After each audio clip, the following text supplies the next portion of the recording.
RESP Shmee in the words of Michael Scott. Find out what it means to me. Who are the most disrespected teams in the college football landscape? We asked y'all on Twitter. You responded in elite fashion, as you always do. We're going to talk about it today. Welcome into the Hard Count. It is Thursday, June 13th, 2024, the last one on the face of the planet. We have a ton to dive into. We pinch ourselves every single day on this show. We pinch ourselves in June especially because it's June and we're still going to fill, give or take, an hour's worth of talk around college football. Isn't that something? We're glad to have you all a part of this. Jumping into the most disrespected teams in college football. Also, going to take a quick look at who are the most disaster-proof contenders in college football. Because listen, college football, I mean, we hope and we pray that there will be zero injuries this upcoming season. That is our hope. That is the plan for us as we move forward into the new season. But with that being the case, college football, it's a violent game. People get hurt. People get hit, especially quarterbacks. So if something horrific were to happen, if there were to be disaster for some of these national title contenders, who would be the best equipped to handle it? Texas comes to mind. The Arch Manning era could get rolling. There's a lot of storylines here. We'll talk about Texas, Georgia, as well as some other teams here in just a little bit. Speaking of Georgia, the What If series is continuing to roll along here, and y'all are continuing to crush it there as well in terms of the big what ifs that will shape the college football season that you're submitting to us over on my Twitter page at JD Pickell. One of y'all brought up a really interesting what if around Georgia. We got a what if around Notre Dame and their whole quarterback situation and the OC situation they now have in South Bend, Indiana. Also got a what if around Michigan and their quarterback situation. The what ifs have been very quarterback heavy, and we're glad that y'all are taking an interest in that whole what if discussion, especially around the quarterback position. We got a lot to dive into. So a couple of quick favors I'm going to ask of you before we get rolling here. One, subscribe to the channel.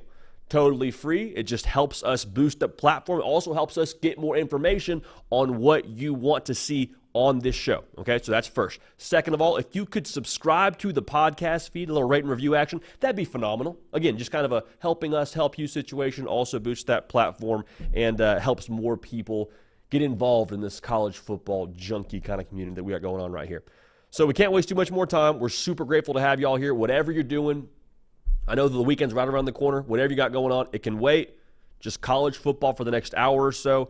So we appreciate y'all rocking with us, man. Let's get right to it. Who are the most disrespected teams in the college football landscape? I put this question out on my Twitter page, and I'll be honest, I should have known better. Like, handout, that's on me. Because we got every single team under the sun, every single fan base under the sun responding and saying, hey, JD, my team, disrespected. And so when I say disrespected, I don't mean like the college football public doesn't think you're going to be good and people are maybe misjudging your squad. There are some teams that, quite frankly, have some pretty fair question marks around them, and Vegas and the college football public is responding accordingly. So I think the disrespect needs to be a little bit defined here for how we apply it to these teams. But I really do think Michigan, call it under the radar, call it taking a step back, whatever you want to call it, I think there's just a little bit of disrespect going towards the defending national champions because I get it, man. Like we said it many times on this show. I understand where it's coming from. You lose your quarterback, you lose your head coach, switch up the coordinators. You are 128th in returning production to all of college football. I understand that. On paper, all of that makes sense.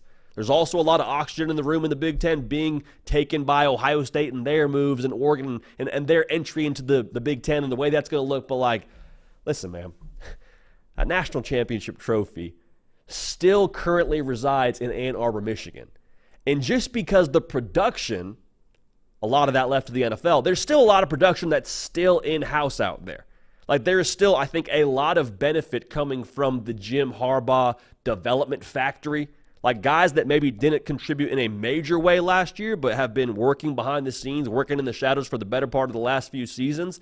They're going to step into a starring role this year, and I think Michigan has the championship DNA to still be a factor in the Big Ten title picture, obviously. And I'll say this, too. I think in the national title picture.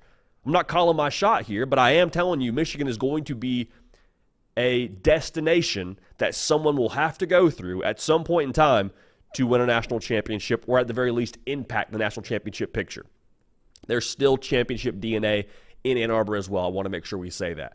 Like, as many guys have gone from Michigan, there's still, and we say this a lot, there's still some key figures there that are going to be leaders that have seen the blueprint to go reach the mountaintop of the college football world. Donovan Edwards, God bless him, he's now on the cover rather of College Football 25. He's still there. He still put on a clinic last year in the national championship game. Going to get more carries with Blake Corum gone in the league. Kenneth Grant, Mason Graham, the entire country got introduced to those two defensive linemen during the course of that college football playoff run. They were forces on the defensive line. Like, that's still there. Colston Loveland, Will Johnson, like, they still got dudes in-house. So say what you want about all the pieces they lost from last year. If Michigan is going to fall off, I don't think the fall off happens this upcoming season. I think that we're maybe getting a little bit ahead of our skis, just totally counting them out of the college football playoff picture and the Big Ten title picture. Michigan, put some respect on their name. Please. Please. Now, Florida also getting a lot of disrespect. And y'all, if we go down with this ship, I still do not believe that Florida is just left for dead. I think what we're seeing here is the social media narrative being pushed and the brutal schedule sort of aligning with that narrative that, hey, Florida, they went 5-7 last year. That's under their standard. That's not so good. Florida must not be any good. And I keep coming back to this, man. Like, are they an SEC championship contender kind of team this year? I don't think so, but they're for darn sure better than under 4.5 wins. Graham Mertz gets another year under his belt. Same dude they were telling me last year now, hey, he sucks, JD. Hey, he's no good. What? You see him at Wisconsin, all those interceptions he threw. Only threw 3 last year at Florida. Took good care of the football. Gets another year under his belt now in Billy Napier's system. Threw 20 touchdowns last year. Threw almost 3,000 yards last year in the toughest conference in America. And you give him more help at the skill positions. You got Shamir DK from Wisconsin. That's one of his guys. You got Elijah Badger from Arizona State. After the catch, monster. Trey Wilson, I've said many times, he may be the best playmaker in the SEC this upcoming season. And so you pair all that with what I think is going to be an improved defensive side of the football. They got much older in the secondary. Again, I don't know if they win the SEC, but Florida is going to do 2 things in 2024. Hear me clearly. Call our shot season in effect right now. 1, they're going to make a bowl game. All right? Now, do they win 8 games? They win 9 games? We'll see. They're going to win at least 6. So that's first off. Second, they are going to catch somebody slipping. Like, they may not be in Atlanta for that game when it comes time to decide the SEC, but they are going to severely impact somebody's chances at making the SEC title. This roster now, say what you want about the social media narrative and Billy Napier this and Sunbelt that, like, they're going to be a problem for somebody. So sleep on Florida if you want to, but the over-under 4.5 win total for me is egregious. So we'll leave that at that. Now, speaking of jokes now being made about different teams in college football, Penn State, man, the Drew Aller jokes are flying all over the place about what he wasn't last year and all the things that he didn't do last year and how they're 10-2 this, 10-2 that. There's still a lot in-house in Happy Valley. All right, the Nittany Lions are nowhere near, in my opinion, left for dead, as maybe most of the Big Ten would like to imagine they are. Again, all the conversation around Ohio State and Oregon. Penn State is going to revamp their offensive scheme. Now you lost Keandre Lambert-Smith. You brought in Julian Fleming, so you're going to ask a lot of him for you. Still got a 5-star quarterback. And you have a coordinator who I think most of America feels pretty confident in his ability to assist Drew Aller this upcoming season. You have arguably top 5, I think without argument, a top 10 backfield in college football, still in-house. Katron Allen, Nick Singleton. That defense, even though you lost Manny Diaz, Tom Allen, that's not a downgrade by any stretch of the imagination calling the defense for you. So the defense should still be tough. Here's the big part for me, man. Like, I don't get all the Penn State disrespect because with that schedule, brother, they should eat. Like, they should be 11-1 on paper because there's no Michigan or Oregon. You get Ohio State at home. They should be a playoff team. And depending on how things break, Penn State probably should be in that Big Ten championship game as we sit here in June. So again, we'll see how that record looks when it comes time for them to actually decide on where they end up at in the Big Ten standings rather. But 11-1, that's what they look like to me preseason by nature of the teams they have to play on this schedule and by nature of how much talent this roster has. Now, one more team here that's kind of flown under the radar, and they're not the biggest brand in college football.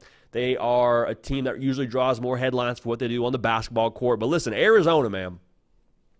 Vegas is disrespecting Arizona. And maybe it's because Arizona is so close to Vegas. Maybe there's some sort of rivalry going on there. But, I'm just telling you, they are better than 7.5 wins. Because they bring back 66% production from last year's squad that won 10 games. They bring back 70% production specifically on offense with one of the best quarterback wide receiver duos in America in Noah Fafita and Tetairoa McMillan. I understand that you brought in a new head coach. I understand Jed Fish, he's gone to Washington. You got Coach Brennan. That's great. I'm all for it. But to say they're going to take a drop down to 7 wins after they won 10 a season ago and they bring back a lot of that squad, what are we doing here? All right? Don't let anybody tell you we don't talk about the lesser, maybe less, the not as big brands on this show, because we do, man. Arizona, put some respect on their name. Plus 1,000 to win the Big 12. Again, I like Texas Tech a lot when it comes to the odds that I'm throwing down and the favorable bets at this point in the year, but I would not sleep on plus 1,000 for Arizona. It wouldn't shock me at all if they won 10 games yet again and they found themselves in the college football playoff. 7.5 wins. We scoff at that. We scoff at that. So the disrespect across college football to me is landing most notably on Michigan, Florida, Penn State, and Arizona as we sit here in June. Disrespect, man.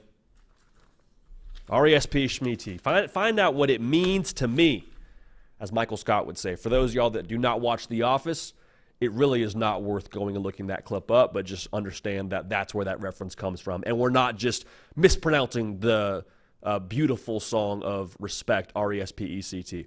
Nick, is that Tina Turner, R-E-S-P-E-C-T? Do you know, Nick? Aretha Franklin. I think it's Aretha Franklin. I think you're actually right. Okay, Aretha Franklin it is. We're gonna have to fact check us. Someone in the fact check, or someone in the live chat, fact check us there.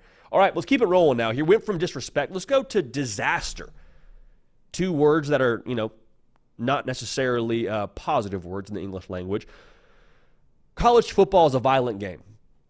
It is. It's a violent game played by violent human beings with the best of intentions, but when you step out there on Saturdays, brother, it's 11 on 11, and it doesn't matter what position you play. It doesn't matter where you're from. It matters what you're doing in that game. And if you're on the defensive side of the football, you want to knock the opposition's head off within the rules, of course. And so, again, I said at the top of the show, I'll say it again. We hope and pray and wish for absolutely 0 injuries this upcoming season. But at the same time, we understand that the nature of college football is brutal. So with that being the case, if disaster were to strike, as it has tended to do throughout the course of history, if it were to strike some of the most formidable contenders in the national championship picture, who would be best set up to handle that?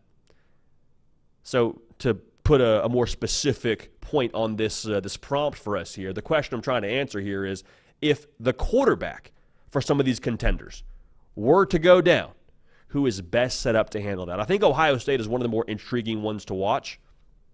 At the time of us being live, they have the second best odds to win the national title, to my understanding. You brought in Will Howard. He is what I think a lot of Ohio State fans have their hope built on for their postseason aspirations, because Kyle McCord, good, not great, definitely wasn't good in the big spots needed to be good in, most notably Michigan.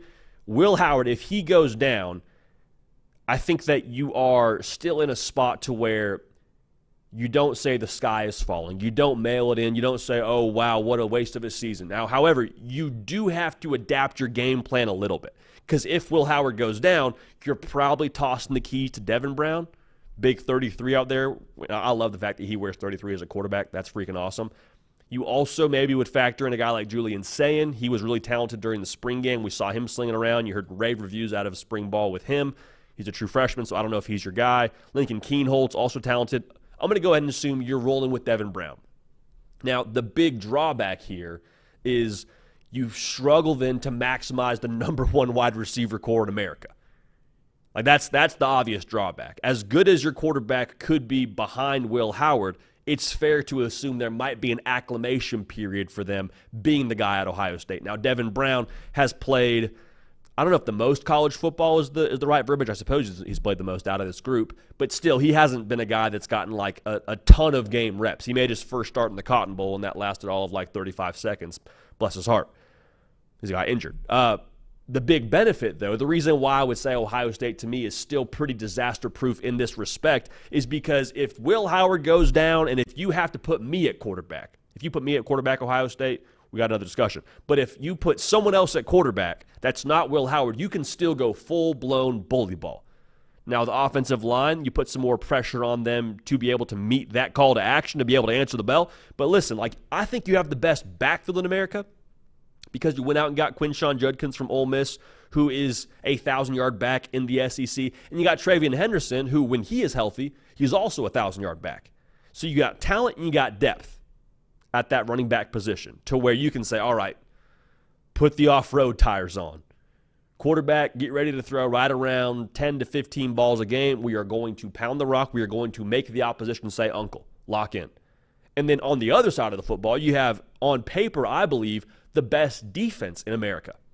Now, again, on paper to translating to the field are two very different things, but like the way they're built, man, Caleb Downs, we talk about him a lot. I think he's the best safety in America, if not the best defensive player in America. Jack Sawyer, JT Tuimoloau. You got some dudes, all right? There's some dudes on that roster that can hold it down to where if you have to revert back to last year's formula and be defensive-led, you can do that. The difference with me, with why I think they are disaster-proof, is because of what they have in the run game to get a little bit more going offensively. So even if the worst-case scenario happens, they're going to be okay. I think at the worst, they are still a 10-2 football team with a backup. How much the quarterback can do for them without Will Howard will dictate their national title hopes.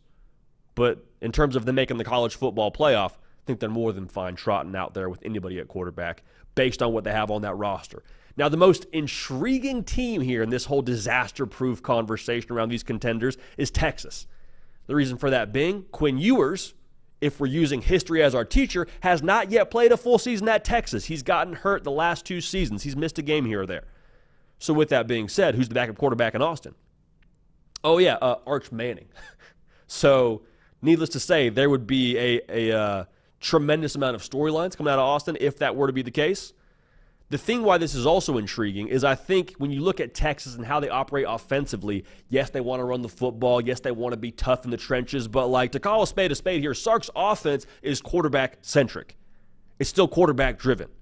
It's still, hey, Arch Manning, we're going to put a lot on your plate here to allow us to be successful offensively. We got to make you, or we have to equip you to make quick decisions in the RPO and things of that nature. So, yes, it's a run-first scheme, but you'd put a lot on Arch. And I think if Arch were to be the quarterback for you this year, if disaster were to strike, I don't know that he would be able to, if we're calling the Texas offense a Ferrari, let's just roll with me here. I don't think Arch Manning is whipping that Ferrari the same way that Quinn Ewers is. Hasn't played as much college football, hasn't been in college as long, hasn't had as much game experience. But with that being said, I still think that Arch could get you on the highway and put you in the carpool lane and allow you to be successful. Like, I think the spring game was a pretty good indicator as to what he has under the hood and how much progress he's made since he's been in Austin. Just compare his 2 spring games if you want to have further proof of that. So I don't think Texas would be sunk by any stretch of the imagination if you do have to tag in number 16. I think it's also worth noting, we talk about Sark and his offense. A big reason for Arch Manning going to Texas, if not the sole reason, was Steve Sarkisian and the way he's a quarterback whisperer. So I say all that to say Steve Sarkisian and his way with quarterbacks, I think he could also tailor this offense more towards Arch Manning's skill set and put him in position to be successful. I was talking to somebody in the quarterback world in the last couple of weeks, and we got to talking about Arch Manning and got to talking about how he's going to fit when it's his time at Texas. And what I was told is Arch Manning and his release is so quick to where the quick game for Texas, with all the skill players they have, they're going to get it out. They're going to spray the ball around the field for him and allow him to really basically show off his brain and allow him to beat the defense before the play even starts and get the ball to the right guy quickly. So all that's to say, I think for Texas, if the worst case scenario happens, I think of this entire group we're going through, they may still have the highest ceiling without their starting quarterback because of how good Arch Manning could be. It's a very big if, but Texas, I think they're relatively disaster-proof when it comes to their college football playoff aspirations. Now, speaking of other talented backup quarterbacks now, Dan Lanning, and this kind of flew under the radar a little bit because of how crazy that first portal window was. He went out and landed not just the starting quarterback for this year for Oregon. He went out and got the quarterback of the future in Eugene. He says, Dylan Gabriel, why don't you come play one more year for us? Oh, also Dante Moore, 5-star from the class of 2023. You can come play for us too. How about that? So they have not one but two super talented quarterbacks in Eugene. If Dylan Gabriel does go down, there's good news for Oregon fans. Not that Dylan Gabriel goes down. That's obviously bad news. The first good news, if you have to go to Dante Moore, is Will Stein's offense demands much more of a quarterback from a football IQ standpoint than it does from a physical standpoint. Like, you're not asking Dante Moore to drop back there and stretch the field and be able to throw the ball 40, 50 yards downfield every other snap. Like, the average depth of target last year for Bo Nix was 6.8 yards an attempt. And that was one of the things that the social media quarterbacks harped on him for was, oh, he can't push the ball downfield, he can't do this, he can't do that. Bo Nix can be just fine. He was successful last year at the highest level for a reason. He was a Heisman finalist for a reason. But the fact remains here, the arm talent, the physical ability for Dante Moore is not going to limit this Oregon offense. Same thing was said about Arch is true about this Oregon offense. Get it out quick to playmakers, get it to Tez Johnson, get it to Evan Stewart, hand the ball off, and let's roll. I also think it's worth noting that Dante Moore, should he have to take over out there in Eugene, he's not getting game reps for the first time. Now, is the Big Ten a bit of a different beast than the Pac-12? Yeah, for sure. But I also think it's fair to say that the growing pains that Dante Moore experienced last year at UCLA could ultimately end up being an asset for him if he ends up being the guy at some point in time for Oregon. So the defense, I think, for Oregon also is a major asset here. The playmakers around him will be enough to support him. I think that Oregon is good enough around the quarterback position to where if Dante Moore has to step in, to me, they're still a college football player, or still a college football playoff team with a 5-star player for them at quarterback from the class of 2023.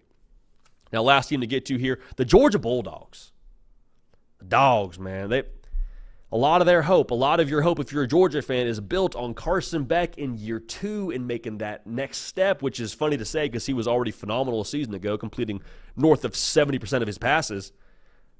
But Georgia is disaster-proof for a couple of reasons. Gunnar Stockton would be the guy to step in for you. And Gunnar Stockton was a top 10 quarterback in the class of 2022, so he's got some juice in his own right. Surprise, surprise. Georgia's got more talent on the roster behind their starters, kind of how Kirby Smart has made his bed the last few seasons. College football and football in general, the schemes have changed and the rules have changed, and we've seen uniforms change, but you know what hasn't changed? Big people move small people. That's it. Big people still move small people. And for my money, the combo of Georgia's offensive line and defensive line in a package I think is the best in America. And so when you look at who would play quarterback for Georgia, you're still handing the ball off a fair amount of the time. You're probably going into some games and saying, all right, hey, Gunnar, we're not going to throw it 30 times. We're going to ask you to make some big plays on third down.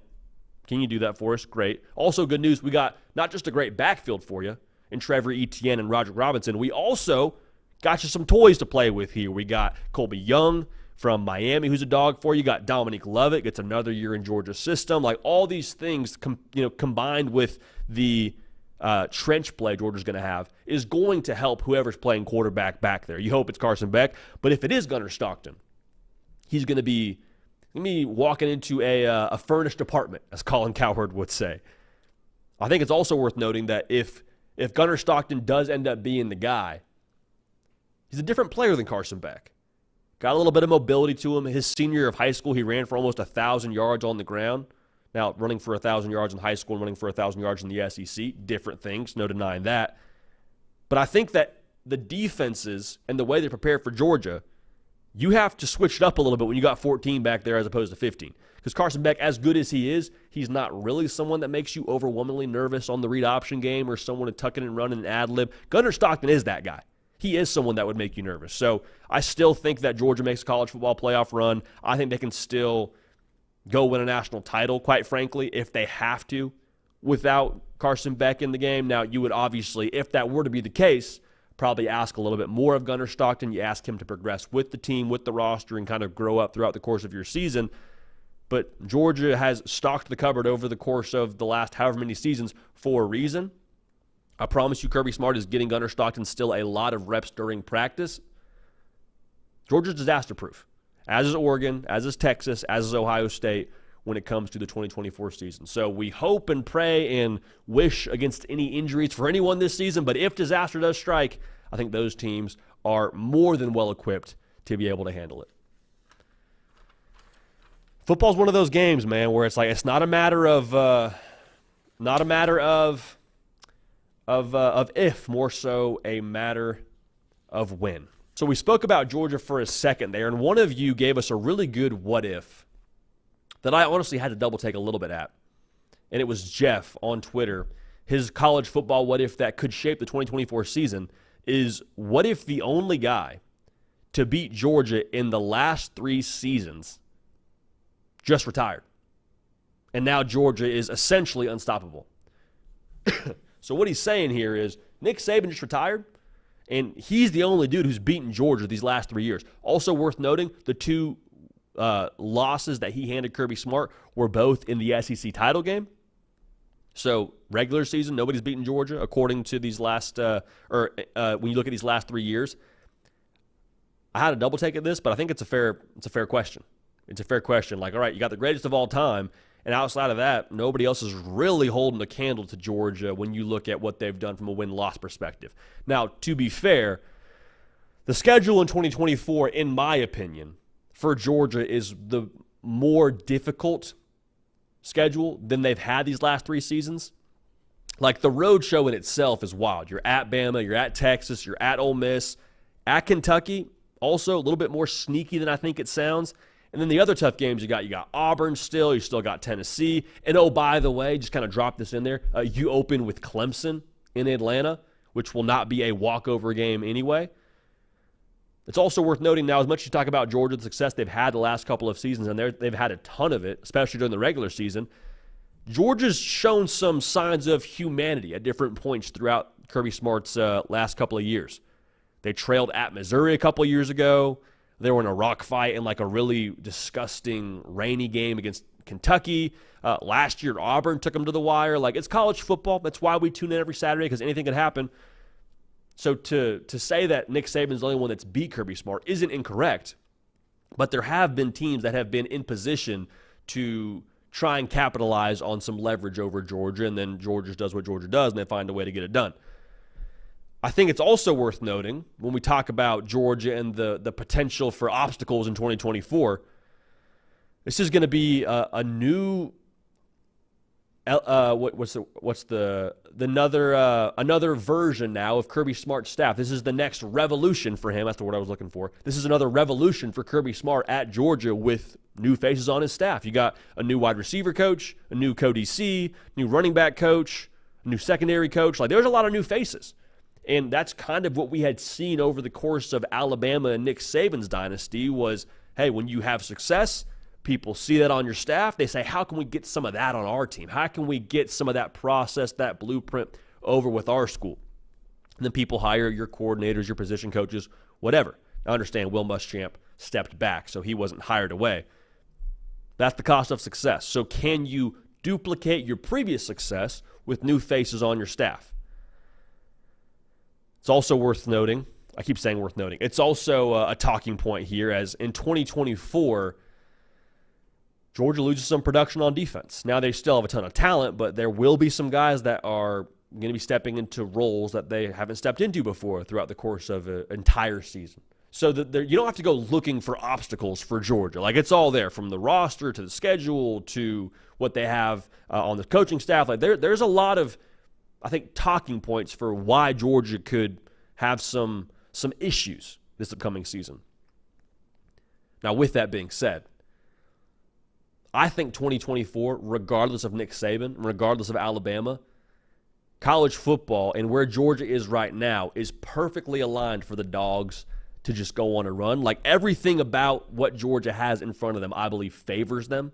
outside of that schedule, I'll talk about this more right now, like even with the new staff, because that's going to be an acclimation process, no way around it.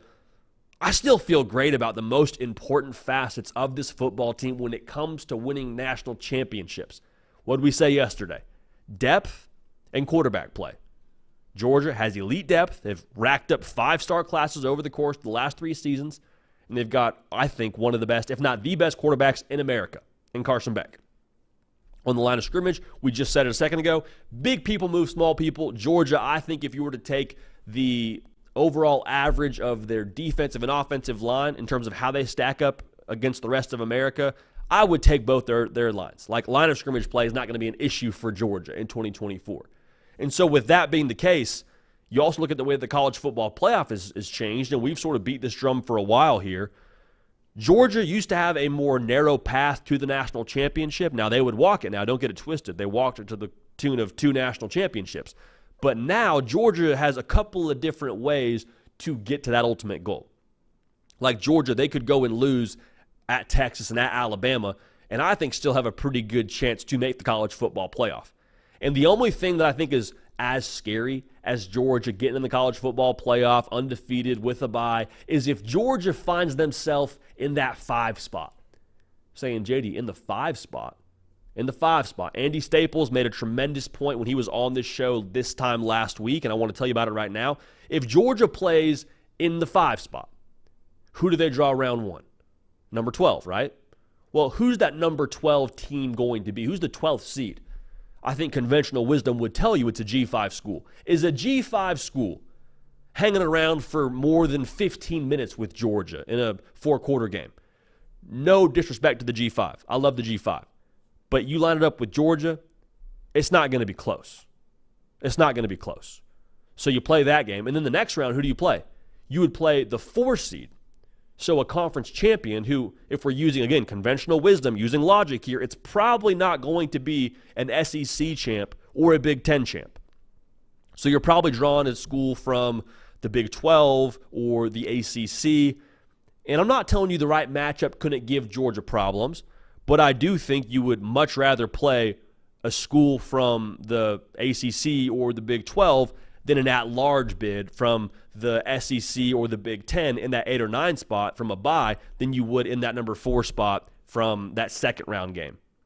So you're probably drawing, if we're using Andy Staples' projection from yesterday or earlier this week around the 12-team field, Georgia would draw Kansas State. I love Kansas State. I love Avery Johnson. Georgia would drag Kansas State. I'm just going to tell you right now, they would drag Kansas State. And so that would put Georgia in a spot where they can go compete for a national championship yet again, and also if they have lost a couple games and find themselves in that 5 spot, even if they lose 1 game. We talk about this a lot with Georgia. They don't need to have any extra juice manufactured this year. They didn't win the national title last year. They're in chase mode. They're always in chase mode, but even more so this year because this group wants to go out with a national title of their own. A lot of guys played on that national title team against TCU. They didn't have the starting role necessarily they're going to have this year. Carson Beck most notably. So if you give them a little extra chip on their shoulder because they drop a game they weren't supposed to or they have more sense of urgency, that's going to favor Georgia and Kirby Smart in the way that he does things 15 out of 10 times. So not so much about Saban retiring is dangerous for college football. I think it's more so just the overall path and the course ahead of them. Are there some question marks on the schedule, some question marks with having to put together a new staff and make it all mesh accordingly? Of course, that's not a little thing. But I do think the roster talent, the most important spots on your roster with quarterback and the line of scrimmage, those are all solid to me. You add in the weapons, you add in the internal motivation factor, you add in the playoff structure, like Georgia's going to be a problem. And we're not making a prediction just yet because I've told y'all many times it's not yet prediction season. It is call your shot season. This is neither of those. I am just warning y'all. I am going to have to really search my soul, really search the innermost part of my heart to not pick Georgia to win a national championship when it comes time for us to make our predictions. It's not a prediction just yet, but I'm just telling you, as we sit here in the middle of June, that's the way I'm leaning. It's the way I'm leaning. So take that as you will. Take that as you will, but the party rolls on. Hey, let's talk a little bit about Michigan. We got a what if from my guy Rick. He says, What if Michigan has a legit quarterback in 2024? That is, again, Rick's what if that he believes could and will shape the college football season this upcoming year. What would that look like? Because you got Davis Warren, you got Alex Orji, who are probably making the most headlines when it comes to competing for this job. Jack Tuttle, you're hearing rumblings of him maybe making a go at this job. What would that look like to be legit for Michigan? We'll talk about it right now, but if you're a Michigan fan, you're a college football fan, period, hey, welcome. If you're listening on podcast, arms are wide open, outstretched here. No creed. We're glad to have y'all. This is college football, nothing but college football every single day of the year, live 3 times a week as we are right now. If you're more of a podcast person, no sweat. We got full hour-long episodes for you on the podcast platforms. You type in the hard count with JD Pickell. You go to Apple, you go to Spotify. We got you covered all year round, okay? So lock it in there. Rate and review as well. Please and thank you. We appreciate you for that. So going back to the question here, what would it look like for legit quarterback play at Michigan? To me, legit doesn't need to look like throwing for 300 yards, doesn't need to look like winning the Heisman Trophy. I think legit at Michigan, with how this roster is built and how they're going to play this upcoming season, is built like doing what's needed. Meeting what's, and doesn't sound great on a t-shirt. It's not going to, make people click on a thumbnail. But what was J.J. McCarthy last year? And I understand he was sitting for a lot of those games the first half of the season, but he wasn't throwing for over 300 yards every game. In fact, a lot of their biggest games, he was handing the ball off, making plays with his legs, efficient throwing the ball downfield, but he wasn't lighting it up every single Saturday. He made good decisions. He helped move the ball downfield. Unselfish. That was what they needed last year. And I think a lot of folks, especially in Ann Arbor, would say, yeah, J.J. McCarthy last year for us was legit. And the recipe and identity of Michigan in 2024, it's not massively changing. Just because you brought in a new head coach, he's not looking at the recipe and saying, all right, what worked last year? That's great. Tear it all down, but down to the studs. I want us to go and air raid. No, it's still going to be bully ball. It's still going to be a 60% of the time run the football kind of team. It's still going to be play great defense. That's going to be Michigan. And so I think, to me, what legit would look like in 2024 at the quarterback position is being the difference maker in games where the roster talent is a little bit more even. Like the Texas game, perfect example. They're going to have a great roster. They're going to be out to prove something. They're going to your place early in the year. Big noon, Gus Johnson on the call. It's going to be a lot of fun for us as college football consumers. Can the quarterback be the difference maker situationally on 3rd and 2? It's man coverage across the board. You're Davis Warren, you're Alex Orji. Everybody's covered. What are you doing? Can you scramble and pick up that 6 yards for us to keep the drive alive and keep us going? That's not going to jump out on the box score. But can you do what's needed? Can you be the difference maker in situations where it's going to be a stalemate from a roster talent level? Ohio State game could also be an example of that. USC could be an example of that, depending on what USC does. Can you make the play? Whether it's set up, we got play action, deep shot downfield, or whether it's ad-lib, as I just mentioned, that I think is going to be what's needed for Michigan in 2024. Because I think the emphasis on the quarterback being able to be more of a catalyst this year and being that playmaker is going to be shown, because I don't know that you have as much at the wide receiver position as you had last year. Not saying you won't, but I'm just saying right now we know a lot less about that group. I think it's fair to say. There's no Roman Wilson. There's no Cornelius Johnson. They're looking for some young guys to emerge. And so while that's all happening, you may need Alex Orji to run for 100 yards against Texas to win that game. You may need Davis Warren in certain situations to be able to put on his best J.J. McCarthy impersonation, ad-lib, continue to buy time with his legs while someone opens up downfield and he throws a rocket. That might be exactly what you need. So, if they have a playmaker, or to put it more simply, an answer in games where the roster talent is more equal, what does that mean for Michigan? Well, at that point, I think Michigan's a playoff team. And we've said this many times, I think Michigan and the disrespect they're getting right now in the college football world is a little bit wild, if you ask us, because the rest of the roster, just because we don't know as many names as we sit here right now, doesn't mean they're not going to be dudes.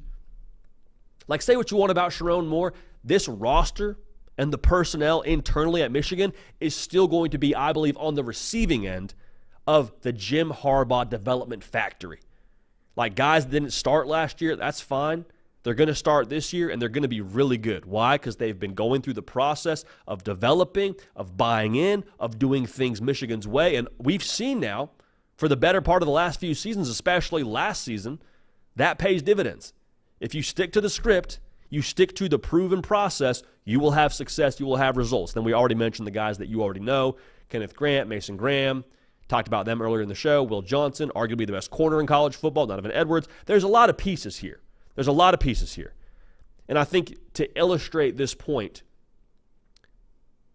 when we talk about old Michigan, when they were trying to get over the hump, when Cade McNamara was quarterback, and you make the switch, and there's some people are saying, yeah, it's obvious. You have some people saying, hey, why would you do that? Cade McNamara is a Big Ten championship winning quarterback. Why are you making that switch? J.J. McCarthy did two things for me when he was the quarterback at Michigan, in my opinion. And I think the quarterback this year will have to do that. One, he added an extra gear to the offense. So whether it was pushing the ball downfield, whether it was making plays with his legs when something wasn't there, as Joel Klatt would say, going above the X's and O's, he brought that to the table. He raised the floor of the Michigan offense, added the extra gear. The second thing he did, he tied that entire operation together. You could probably put a lot of different examples to this, what he was as a leader, what he was emotionally for that team. I think, again, as a playmaker, he brought it all together, just doing what was asked of him, whether it was we need you to pull it on a read option on 3rd and 1 against Penn State. Whatever it was, he was able to fill in the gaps of whatever Michigan didn't have on a specific play or in a specific matchup. And I think whether it's Alex Orji or Davis Warren, you will have to be able to answer that call and answer that bell if you end up being the guy. And if you do that, if you fill in the gaps and you're able to make up for situations where maybe Michigan doesn't have the advantage or elevate where Michigan does have a roster battle back and forth from a talent perspective, that's how Michigan becomes a college football playoff team. And again, I'm not so sure that we shouldn't factor them a little bit more into that Big Ten championship kind of conversation. Big Ten feels very wide open from Ohio State to Oregon. I know Penn State in their schedule, but like Michigan, I'm just telling you now, just because there's a lot of new faces, just because it's a new head coach, that championship DNA is still there, and I think they have two good options at quarterback as we sit here in June. It's just going to be a matter of who can be that playmaker, who can be that differentiator for you when it comes to crunch time. But I can't wait to see it. I cannot wait to see it, man. For the record, I think Alex Orji probably right now gives you a little bit more of what you need, and that's not any shade to Davis Warren. I would probably like Davis Warren a lot more if we had last year's skill players from Michigan. Like if I got Roman Wilson and Colston Loveland and Cornelius Johnson, that three-headed monster all still intact, Colston Loveland obviously still there, I might feel a little bit more inclined to lean Davis Warren, but Alex Orji, you might need a little bit more pop in the run game. So that's how we feel about that. Hey, if you're watching right now, if you could just like the video, it would just boost the algorithm. It would help us. It would be the tide that raises all boats. I think that's the expression. If it's not, I think you get where I'm going with this. I think the sentiment is pretty clear there. Last what if for you here. Our guy C-Dot, he says, and this is a big what if now. C-Dot, he broke out the bat, corked it up a little bit and said, all right, I'm swinging for the fence, and we appreciate you doing so. That's what this exercise is for. He says, what if Riley Leonard, the new quarterback transferred in from Duke to Notre Dame, what if, wait for it, he has a Jaden Daniels type of season? This is an intriguing one because the reason that they're asking this, the reason why this is a plausible what if is because Mike Denbrock, coming over from LSU back to Notre Dame, called an offense last year with Jaden Daniels to where they did numbers like Goodwill Hunting. I mean, it was road to glory numbers for Jaden Daniels out there. We'll talk about his numbers in a second. But for the offense specifically, they were number one in terms of yards per pass in all of college football, just under 11. They scored 43 points a game. And Mike Denbrock did a phenomenal job. One, elevating Jaden Daniels, and then two, playing to his skill set. Something you saw a lot last year at LSU, something you'll see a lot this year at Notre Dame if you watch the Fighting Irish. Kind of that pseudo triple option where you bring probably an H-back or a tight end across the formation at the snap. It's read option. You're reading your run key. If he gives you a look to pull it, then you're out on the edge. It's perimeter. So instead of a pitch backwards, it's either a pass forward to the perimeter or the quarterback tucks it and runs. So you got three options on one play, kind of the modern triple option. It works with a mobile quarterback. Riley Leonard, given his resume at Duke, guess what? Mobile quarterback. So we like that. The offense also, it's worth noting, here at Notre Dame is going to be, I think, the most dynamic it's been in the better part of, the last decade. Is that fair to say? Fighting Irish fans, tell me if I'm wrong, but I think with the weapons you have in-house, with the burner that is Chris Mitchell from FIU, got through the portal. He averaged 93 yards a game, averaged 93 yards a game at FIU last year. Jaden Harrison, another burner at receiver for you. He had 30 yards a kick return last year at Marshall. He's a dog for you. Jeremiah Love, a guy who was already in-house for you. He's a running back. You put him in the slot. Just an overall offensive weapon is Jeremiah Love. Jaden Greathouse, getting his feet underneath him from a really solid true freshman season last year. Hat tip Marcus Freeman, man, because they were aggressive in the portal, and they got some dudes now at different playmaker spots to really make this Mike Denbrock offense come to life. Now, do they have Malik Neighbors and Brian Thomas out there, 2 first-round picks from LSU last season? No, but, we'll see how this whole thing shakes out. What would a Jaden Daniels type season even look like for Riley Leonard? Again, this is a big what if, but we're going to talk about it. Last year, statistically speaking, here's what Jaden Daniels did. Ran for over 1,000 yards, threw for over 3,800 yards, accounted for 50 total touchdowns. Oh, by the way, he's got that nice little bronze statue at his house now called the Heisman, so good for him. Riley Leonard, in his best season at Duke, and this is when he was healthy, so this isn't last year, this is 2022, he threw for just under 3,000 yards, ran for 700 yards, and accounted for 33 touchdowns.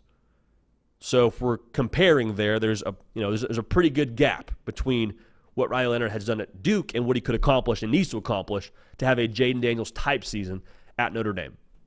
So let's just sort of take a step backwards and assume that Riley Leonard isn't going to have the ridiculous season that Jaden Daniels did last year. Let's just say he's in the ballpark. I think, to me, the numbers you would see him have are right around 3,300 yards. So right around 300 to 400 yards more than his previous season best. I'll say he runs for 700 yards. So he's right in that range of what he's done already. So he's not running for 1,000, but he's solid. He's good. Let's say he adds 7 touchdowns onto his season best, which was 33. So he ends up running, passing, accounting for 40 total touchdowns. That's not bad. Is it what Jaden Daniels did last year with the crazy video game numbers he put up? But no, you're winning a lot of ball games with that. And having the right coordinator, the reason why I think this is worth unpacking is because having the right coordinator is like having the right tutor. Like, listen, I was horrific in math. Like, I withdrew from financial accounting in college because the teacher told me, like, hey, you're going to fail this. Withdraw while you still can. So got that W instead of the F, so shouts to that professor. But, like, if you have the right tutor in that class, that can change your entire grade.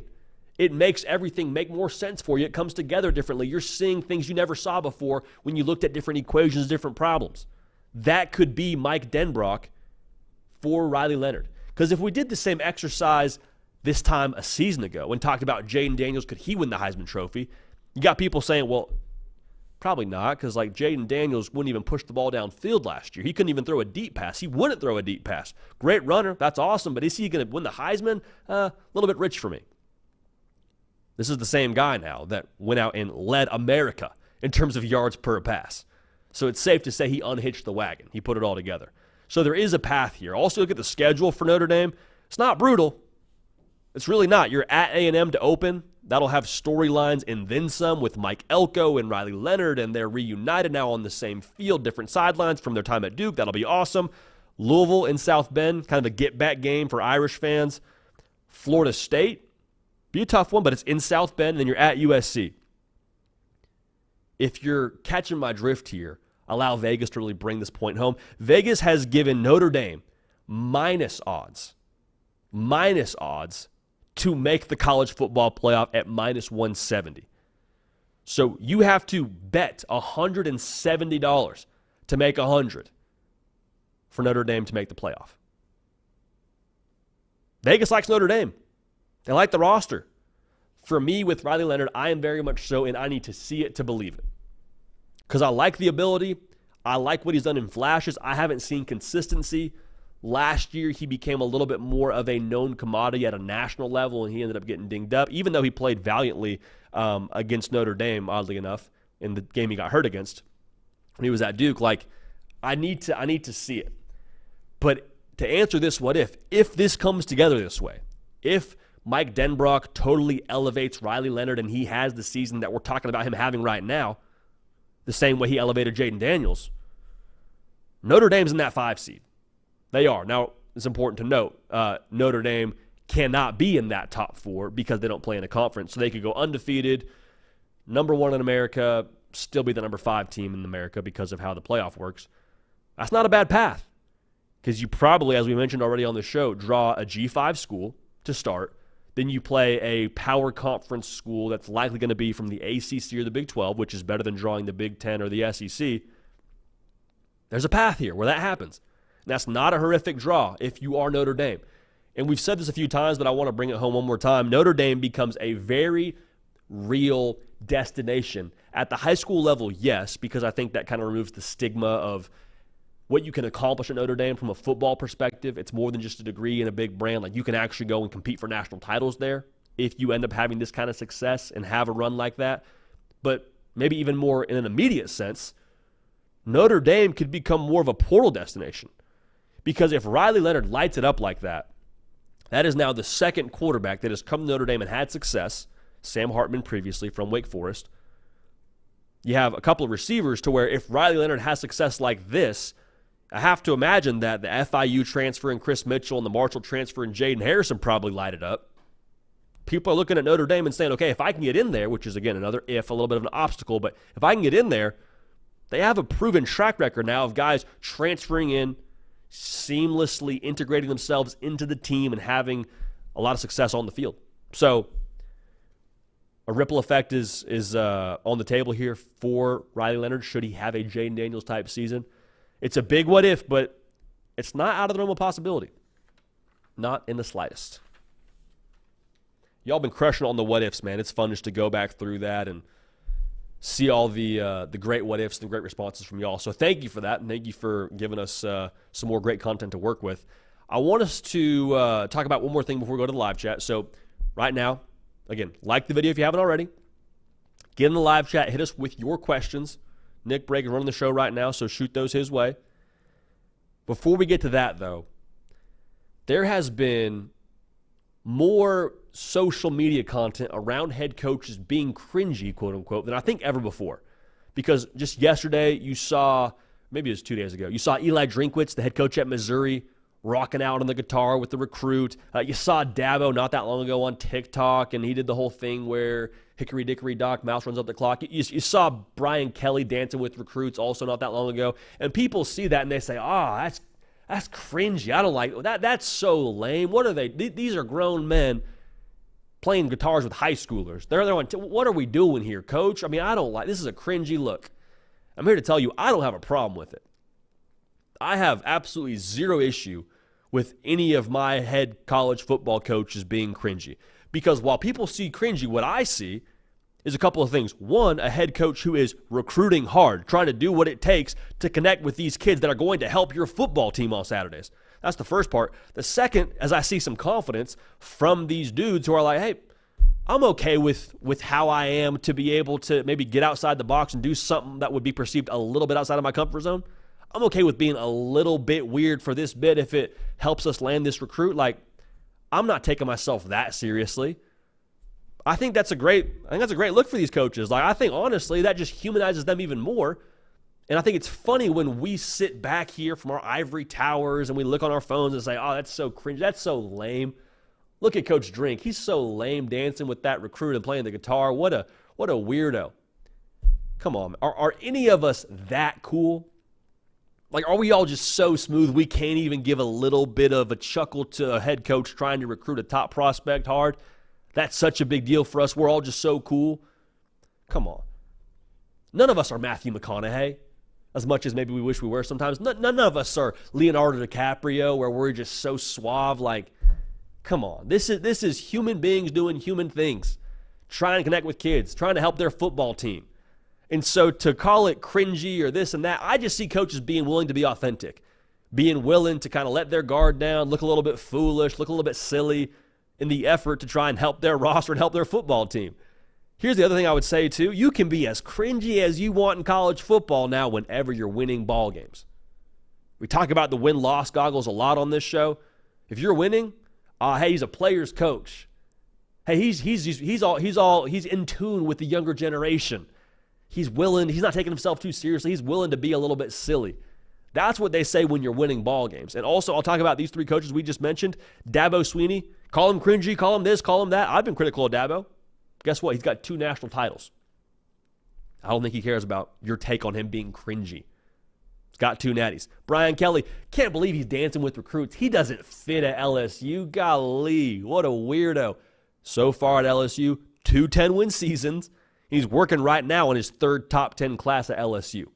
Brian Kelly doesn't care about your TikTok comments. Eli Drinkwitz, at a place like Missouri, currently has a top 20 class. They just finished a double-digit win season, and they won the Cotton Bowl. He's going to work on the recruiting trail right now, too. So, I don't think he cares about your take on him being cringy or not being cringy. I'm telling you what, put any of us in the public eye, the way these dudes are in the public eye, where you always got a camera rolling and you're interacting with a generation of individuals that are maybe not your generation of individuals, and you got to try and connect, we're all going to look a little bit silly. But again, nobody here is that cool that they can just scoff at someone being cringy or doing something that maybe looks a little bit foolish. We're all human, all right? We're all not quite as cool as maybe we are in our own minds. I'm cool with this. I have no issue with coaches being cringy because, again, you don't get paid to be cringy. You get paid to win football games. And these coaches recruiting these kids in this way, trying to connect this way, are trying to get more talent to do their job. So at the end of the day, cringy or not, by any means necessary, do your job, and they're doing their job. And for us to sit up here and just kind of peer down at it, I think that's foolish. I think that's hilarious. And I think we should all just maybe take ourselves a little bit seriously and chillax, take a chill pill, maybe 2, depending on how you're feeling about it. All right, so let's get to y'all now. I've been chopping it up here on my lonesome for the last hour, so I want to hear what y'all have to say right now. So to break it all down, the man, the myth, the legend, to bring us home on this Thursday, it's the heavy lifter, Nick Brake. Nick, what's going on, baby? What's up, JD? How you doing, man? Doing good, brother. How you doing? I can't complain. Let's see. We got one. Yeah, this is kind of a funny question. VFL says the probability of UT versus UT in the SEC championship game. What do you think? It's Texas. It's Tennessee. Can it happen? Dude, that would be awesome. So Texas preseason over under 10.5 wins, I believe. Tennessee is somewhere in that 9-win range, depending on what they do against some of those more formidable opponents like a Georgia, like an Alabama. If Nico hits the ground running, I really think Texas has all the makings to be there. You probably have more question marks around Tennessee, but I think that with what you have at quarterback with Nico, you got a chance. We cut a segment from today's show that we were going to do. If you got a quarterback, you got a chance. That'll be on Tuesday's show, talking about teams to where if that quarterback does what they could potentially do, what you think they might do, it changes the complexion of their season. Tennessee is one of those teams because if Nico plays like the number 1 player in America that he was billed as out of the 2023 cycle from us here at On 3, all bets are off. Tennessee is probably in the SEC title game. Tennessee is probably in the college football playoff. And if Texas ends up being there, that would be hilarious. That would be confusing. That would be a beautiful collage of different shades of orange, and I'd be here for it. I would absolutely be here for it. Our good friend Craig says, JD, would you he says, would ESPN ever offer fantasy for college football? But my question is, JD, would you play it? And what would your ideal team look like this year? That's a great question, Nick. That's a really good question. I wonder how far we are from that because, Nick, you're a fantasy savant when it comes to the NFL. And some of the beauty of fantasy is there's a pretty distinct drop-off when you get to round 5 in terms of the number of quarterbacks you can get and the level of quarterbacks you can get. The tough part with college football is you can go 10 rounds deep and there could still be really high-quality players on the board depending on how you're doing your scoring system. I wonder if maybe if you go that route, you have to go conference fantasy, like you go SEC fantasy or Big Ten fantasy only. I don't know. That's kind of my thought on it. I think there's some legs to it. How far away are we from that? I would say we're probably less than 10, more than 5 would be my first thought. Because, I mean, we've seen now, too, like if there's money behind something and there's a chance for them to monetize it, they're down to do it. But, yeah, we'll go ahead and say more than 5, less than 10 years away. Okay. I would play, though. I didn't answer your question. I'm sorry. I would, too. Yeah, it'd be fun. I'll take Quinn Ewers as my quarterback when it comes to fantasy. I think he'll do big numbers. Big numbers. Okay. That's my centerpiece. So we had a war going on in our super chats, which, thank you. $5 from Mello says Michigan won 3 out of 20 to Ohio State, and now they think that they're God's gift to college football. It's delusional. Harbaugh left with a losing record to Ohio State. Response: $10 from Nicholas Tylenol says Michigan lost all of those games to Ohio State over the last 20 years, and we still own them all time. So, and then UT boy, salute JD, $5 super chat. We love that. Appreciate you, UT boy, man. So there's some Michigan Ohio State chirping in the live chat, and it's June. And one of the funny things is the Ohio State fans in the chat always argue, yeah, if you want to be good, use the NIL. Hey, Michigan did win the bidding war here with $10 versus $5. There we go. And even last year, too, to put a point on that, too, Nick, like, one, they're in the bidding war, which we appreciate that. That's, again, high tide raises all boats. Michigan also, this time last year, was pushing on the NIL front to retain a lot of this roster that ultimately ended up winning the national championship. So nobody's above reproach when it comes to the NIL game, if you ask me. Let's be real here. Right now, Michigan has the hot hand. They've won the last 3. They've won the most recent national championship. What happens now in this next era with Sharon Moore and Ryan Day and all that, remains to be seen. The one thing I will say, though, and we're just kind of yelling at a cloud here, I'm seeing a lot in the live chat around Connor Stallions and sign stealing, and again, I think Andy Staples said it best. If that's still the hill you're trying to die on as to why Michigan has beat Ohio State, you got to look inward. You got to look inward. At some point now, Michigan was the better team against Ohio State. At some point, you have to arrive at that conclusion. And that's not me having any dog in the fight there. I think I picked Ohio State actually 2 years ago when they lost to Michigan. So I don't have any, specific, like I said, investment on either team. But I think the Connor Stallions excuse is lame, and I would think it's about time for us to move on from that.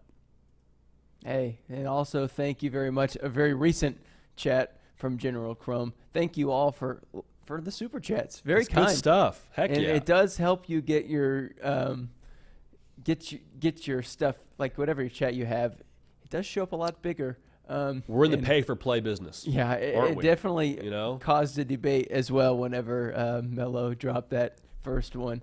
Cole Satterfield on 3 bias yet again. OU owns UT in the past 25 years. I talked about Mars Jam always being mad of us too. Cole's also always mad. There you go. We like Oklahoma here too. We like every team. It's right behind me. That's on the great. other side of my shoulder. Yeah. We appreciate them adding the conversation, but yeah, I wish we could help. Wish we could help sort of temper that frustration. But yeah, I don't know. We get to talk ball. I didn't go to UT and go to Oklahoma. I just enjoyed the fact that they play each other. I enjoy the fact they're in the SEC. It's going to be a lot of fun. Yeah. Yeah. I'm excited for both teams to be in the SEC this year. It's going to be good. I've got 2 more questions, JD. I love we'll get it. them done here fast, and we'll get out of here. Beautiful. Yash, what if Alabama is a 9-3 national championship? What does that say about the playoff and about Alabama with Nick Saban? 9-3 national champion. I'm trying to do the math in my head as to who they would have had to lose to if they were. So I guess they would have had to, because 9-3. I don't know how they go 9-3 and make the playoff short of being in the SEC title game or winning the SEC championship. So one of those losses would have to be to Wisconsin. They need some help to get to Atlanta, probably, to get there with 2 conference losses, I'm imagining. What does it say about the SEC? I don't know if it says so much about the SEC as much as it says about Kalen DeBoer. Like, the SEC, to me, feels like a pretty foundational / unchanging variable in this whole discussion around the college football playoff. Like, if there was a conspiracy between the SEC and, an elite level of football that's played, like, we got to get the SEC into the dance, we have to prop up the SEC. Like, if there was propping above the SEC going on, the NFL is 100% in on it by nature of the SEC dominating like the last 17-plus drafts. So take of that as you will. I'm talking about what's going on with Alabama. Like, what are we saying about Kalen DeBoer and the job he did to where they could lose a game early at Wisconsin, go on a run, put it together, go out and win the college football playoff after having a tough regular season? Like, that'd be the story I'm tracking, and much less about the SEC. JD, do you see that most recent super chat? No, $10. what does it say? The bidding war continues. It's not Connor Stallions. It's the 23 to 25-year-olds playing against 18 to 20-year-olds. Strength and conditioning matters, and they still only won by 6 with their best team ever and OSU's worst quarterback in 15-plus years. Yeah, I mean, I don't think he's wrong. I mean, you got big human beings, developed human beings, moving other human beings, but it's still, I mean, like, let's not beat around the bush here. Like, Michigan still won that game. So it's like, we can't have it both ways. We can't say it's Connor Stallions, it's sign stealing, this is the year where the chickens come home to roost, and then on the flip side say, well, actually, Michigan was supposed to win that game. Michigan also didn't have their head coach in that game. Michigan also had a bunch of scrutiny coming into that game around the Connor Stallions situation, a lot that could have been distracting. I don't have a dog in the fight. If I had to pick the game today, I'd probably lean Ohio State by nature of what they have on that roster. So Ohio State probably should have won that game 2 years ago when they had C.J. Stroud and Marvin Harrison Jr. Like, it was what it was, and these games shake out the way they do on rivalry weekend. So I understand the thought process. We appreciate the super chat. We are in the NIL game here, name, image, and live chat. But yeah, I see the thought there, but I don't think it makes anything less validating for Michigan in the way that they beat Ohio State the last 3 years. JD, let's end this on a positive note. This is a great question from Happen, who currently might be my favorite person in the live chat because constantly talking about soccer. If someone who went into a coma in 2012, that's kind of dark, woke up today, what is the first game from the last 12 years you would put on them? And what's the first, you'll never believe this story about college football that isn't NIL? I think you'll never give him a believe hug. this. Give him a hug and say, oh my gosh, I'm so glad You're you're here. It's been 12 years. years. Yeah, what? I think the first thing that I would tell them about college football is, hey, Nick Saban is no longer coaching at Alabama. This guy named Kalen DeBoer, who you probably don't even know about, is now the head coach at Bama. And also Washington just played for a national championship. He was the head coach. So that's like the first thing I would meet them with, because I think that kind of gives you a good gauge for where things stand in college football in terms of how much has changed. The game I would show them, though, it might be LSU and Bama from 2019. Like, one, super entertaining. They just got out of a coma, for goodness sake, so I don't want to show them a blowout.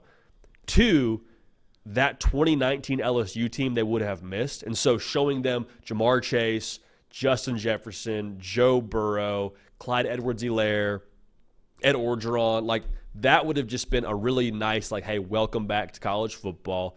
This is probably one of the more iconic games that you missed. A lot of those guys are now playing on Sundays, so you can kind of get a 2-for-1 special there. That would be the game I would show. That's a great question. Very good question. Both involving Saban, I suppose, in my answers, but I think that would give us a good reference point, don't you think, going forward? Yeah, I think so. Yeah. Good point. You go with a natty, though, too, I guess. Mm-hmm. I'd be like, hey, look, we can watch a football game in a while, but you have got to see Once Upon a Time in Hollywood from 2019. You're missing out. That came out in 2019? It did, yeah. I didn't realize that. Uncut Gems. There's a lot of movies I'd have to watch before we get into the. Dude, there's a lot of ground to make up there. That's a lot of time lost. Yeah, that'd be like Rick Grimes waking up in The Walking Dead, you know? Oh my gosh. You miss out on a lot. What a dark. I said it was gonna be the light question. That's kind of a dark way to end on it. No, but it's a good thought exercise, because you're also like, well, hey, also by the way, not only is there a playoff, We had a playoff, and then we decided that playoff wasn't good enough, so we tripled that playoff field, and now we're going to have another playoff with 14 teams from 12. We haven't even had 12 yet. Yeah, I'd be like, hey, how about you sit down for I know you were just laying down for the better part of the last 12 years. How about you, like, let's go on a walk. We won't sit down or lie down. We'll go on a walk slowly, and we'll kind of acclimate you physically and mentally back to society. Yeah. That's good stuff. Any break takes, Nick, to send us off into the early weekend? No, I don't think so. I will say Bill Kibbe says Uncut Gems was a good one. It was a great one. Dude, that's your movie. Yeah, actually, we hopped on a Zoom call for the first time. I was currently watching that film. You're grinding. So, yeah, Michael Stamper, my buddy who's in the chat. Not a big fan, just wrong. But JD, that's all I've got for you, man. I love it. Nick Break, the movie insight, running the chat, keeper of the peace in the queue. Appreciate not you. Not today. I kind of stirred it up a little bit. Did you? Threw some social grenades in there? No, but I did give light to the great debate with Mello and company, and then all of our Oklahoma. We love that. Isn't beef on this side? We're fans, but yeah, JD, I'll see you later. Heck yeah, Nick, you're the man. Appreciate you, brother, making everything that you see here happen. We appreciate y'all being dialed in. Really good week. Really fun week of college football content. A lot of it supplied by y'all in that what if section and that what if segment we've been doing. This show does not stop. So if you have a friend who's a college football sicko, say, hey, got something for you. It's 3 times a week. It's year round. If you're more of a podcast person, again, would encourage you to rate and review and all that good stuff over on Apple and Spotify. The Hard Count with JD Pickell is where you can find that if you type it in the search bar. We just appreciate y'all being a part of this, man. We appreciate y'all allowing us to do this for a job. We do not take that for granted for 1 millisecond, and we're extremely grateful for y'all to do it with. So with that being said, we love y'all. We appreciate y'all. Subscribe on your way out of here. We're going to keep this party rolling, and we will see y'all next time.